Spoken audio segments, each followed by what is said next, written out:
तो दोस्तों Greaves cotton ने अपने क्वार्टर फोर के नंबर को डिस्क्लोज कर दिया है। तो चलिए देखते हैं क्या है क्वार्टर फोर के नंबर्स के अंदर। लेकिन उससे पहले बता दूं कंपनी को उससे डिविडेंड की भी अनाउंसमेंट में ₹2 के हिसाब से कंपनी आपको डिविडेंड देने जा रही है। चलिए नंबर देखते हैं, डाटा क्रोस में है।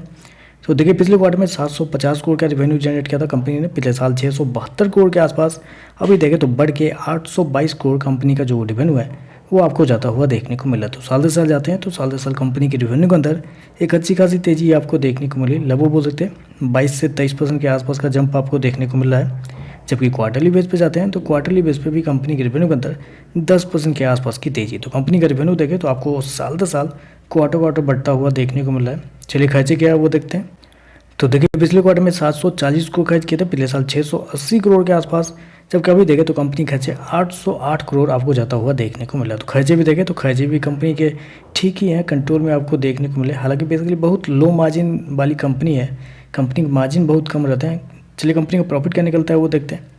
तो देखिए पिछले क्वार्टर में कंपनी लगभग बोल सकते हैं 6.5 करोड़ के आसपास के प्रॉफिट में थी। पिछले साल देखें तो कंपनी 13 करोड़ के घाटे में थी, जबकि अभी देखें तो कंपनी 1.5 करोड़ के प्रॉफिट में आपको जाते हुए देखने को मिलता है। आप कह सकते हैं कंपनी घाटे से मुनाफे में आती हुई देखने को मिल रही है। लेकिन बेसिकली हालांकि मुनाफा में कंपनी पिछले 2 क्वार्टर पहले ही आ चुके हैं, तो इससे कुछ ज़्यादा सरप्राइज है नहीं। लेकिन क्वार्टरली बेस पे जाते हैं तो कंपनी के प्रॉफिट के अंदर बड़ी गिरावट आपको देखने को मिली।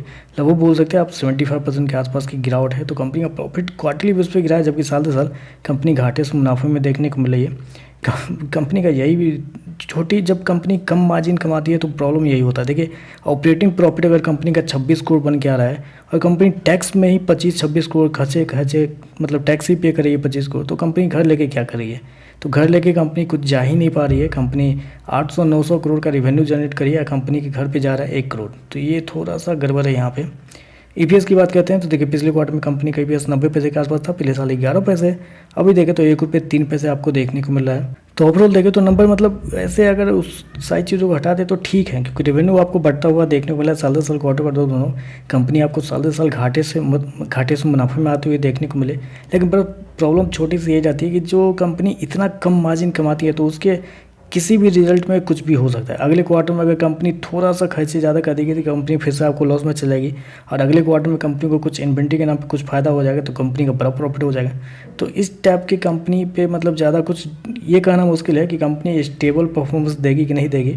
ओवरऑल देखें तो रेवेन्यू शानदार आपको देखने को मिल रहा है। बाकी एक्सपेंस देखें तो एक्सपेंस भी मतलब ठीक ठाक देखने को मिल रहा है। लेकिन प्रॉफिट देखें तो प्रॉफिट कुछ खास आपको देखने को नहीं मिला है। तो चलिए बस आज के लिए बस इतना ही। वीडियो पसंद आए तो लाइक कीजिएगा, साथ में साथ चैनल को सब्सक्राइब जो कीजिएगा। धन्यवाद।